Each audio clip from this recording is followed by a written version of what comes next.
Beyond the razor-wire borders of North Korea, a land frozen in time, lies a secret world of unimaginable excess. A world where one man reigns supreme, shielded by mountains of propaganda and an iron grip on reality. This is the story of Kim Jong Un, the supreme leader, the untouchable dictator, and the architect of a lifestyle so shocking it defies belief. The year is 2025. While millions of North Koreans endure blackouts, famine, and a life of forced obedience, their leader vanishes into a labyrinth of luxury only whispered about in the darkest corners of the internet. But today, we pull back the curtain. Picture this. A convoy of armored Mercedes-Benzes snakes through Pyongyang's deserted streets at midnight. Inside one, a man slurps vintage French wine, his fingers gloved in calfskin, as he watches Fast and Furious 12 on a gold-plated tablet. This is no ordinary night for Kim Jong Un.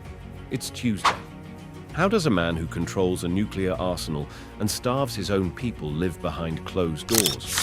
What truly fuels his obsessions?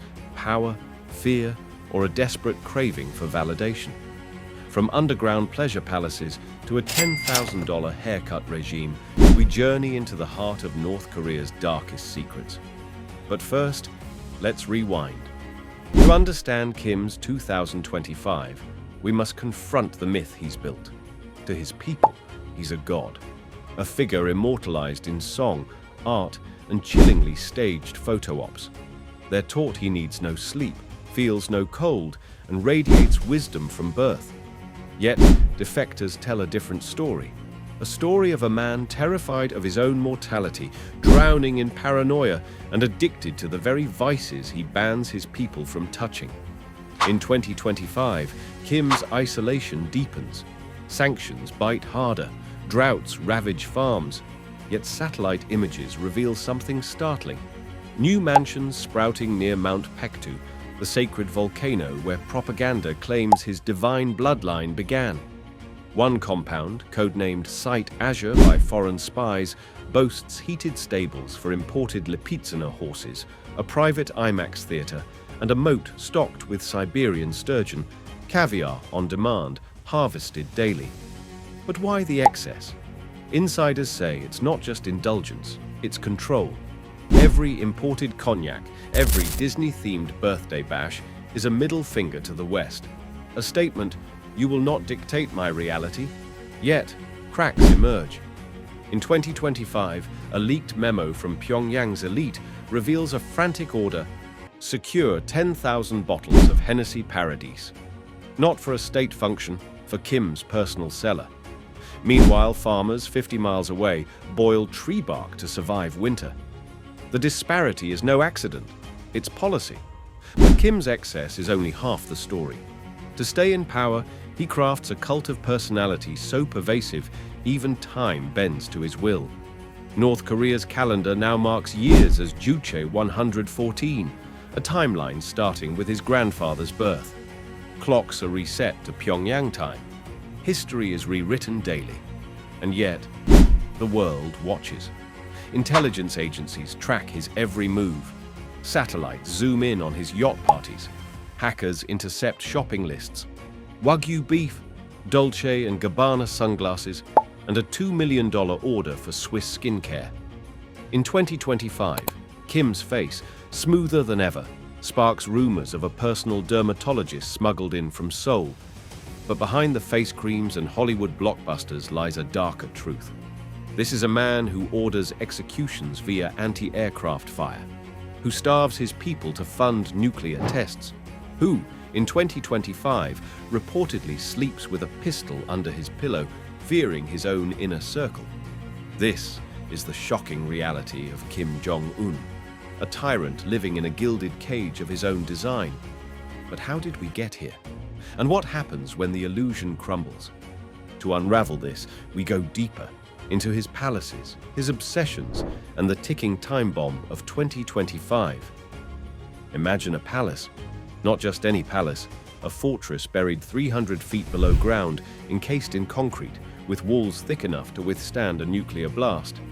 This is Command Bunker Zero, Kim Jong Un's apocalypse-proof lair. Inside, the halls drip with Italian marble. A 24-hour staff of 500 tends to indoor pools, a medical wing stocked with smuggled Pfizer drugs, and a wine cellar guarded like Fort Knox. But this is just one of his many homes. In 2025, Kim's real estate portfolio spans over 60 properties. There's the Ryongsong residence in Pyongyang, where artificial lakes hold pirarucu fish flown from the Amazon. There's Villa Aurora on the east coast, a seaside retreat with a private disco lit by Swarovski chandeliers. And then there's the most secretive, the Glass Palace, a cliffside compound near the Chinese border. Its floors are heated with geothermal energy. Its windows are bulletproof, diamond-coated, and polarized to black out prying eyes. But how does he fund this? Enter the Office 99 slush fund, a shadowy network of offshore accounts, cryptocurrency scams, and counterfeit 100s upper notes so flawless they've crashed local economies in Southeast Asia. In 2025, the CIA estimates Kim's personal wealth at $6 billion, enough to buy 200 million tons of rice for his people. Instead, he buys monkeys. Yes, monkeys.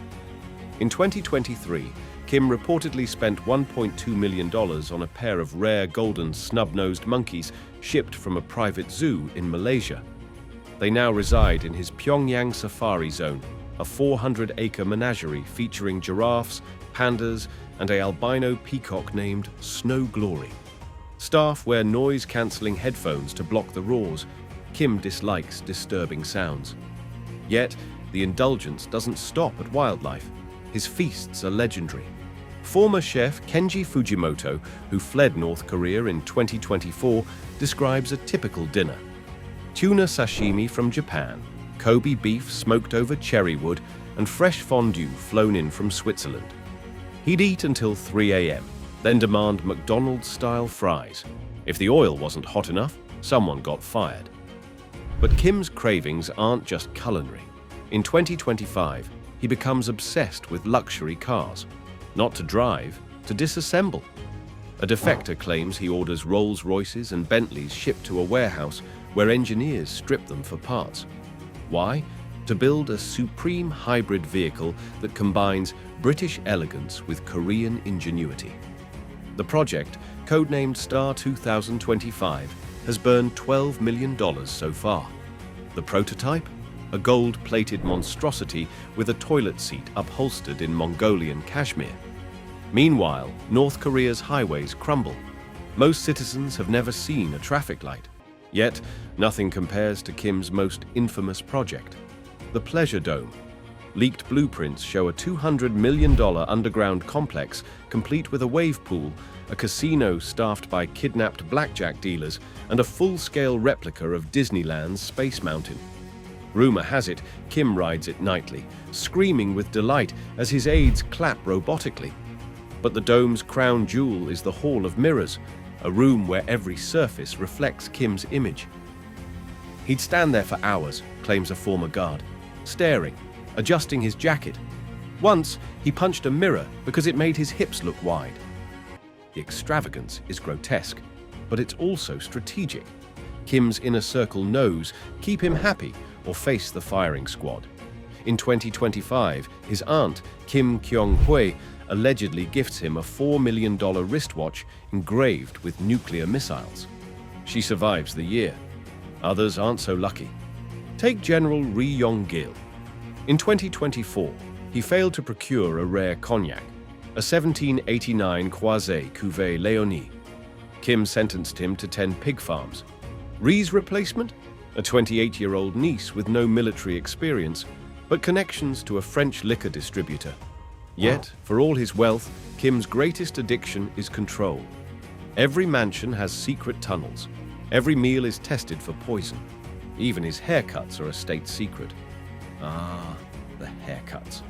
Since 2013, all North Korean men have been required to mimic Kim's ambitious style. Short back and sides, a modest puff on top. But in 2025, Kim upgrades. His new look? A slicked-back undercut inspired by Peaky Blinders.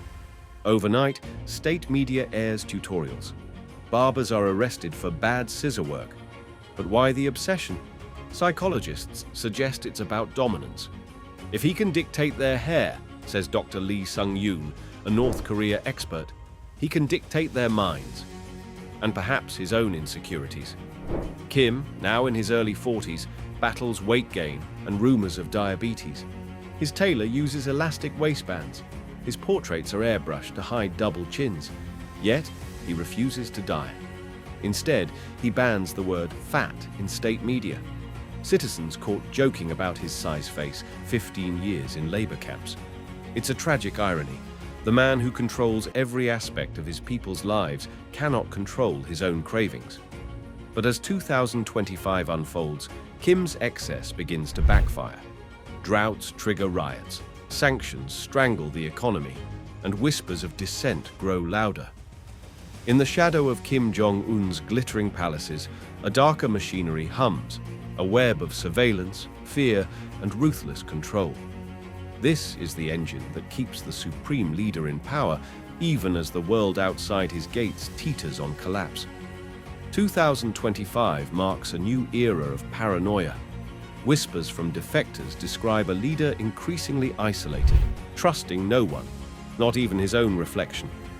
Kim's security detail now includes 7 body doubles, surgically altered to mimic his posture, his smirk, even the mole on his neck. They attend minor public events, wave to crowds, and occasionally take bullets meant for him.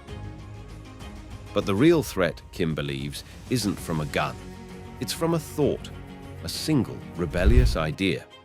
To combat this, he deploys a digital iron curtain. North Korea's intranet, Kwangmyong, is flooded with AI-generated propaganda. Deepfake videos show Kim hand-feeding orphans or winning Olympic gold in archery. Meanwhile, surveillance drones disguised as birds patrol city skies, scanning for illegal phone signals. Yet, technology alone can't suppress hunger. By 2025, famine returns to the provinces. Grain stockpiles reserved for the military vanish, diverted to Kim's private breweries. His newest obsession? Craft beer. A German defector claims Kim demanded a clone of Bavaria's Hofbräuhaus, complete with lederhosen-clad staff.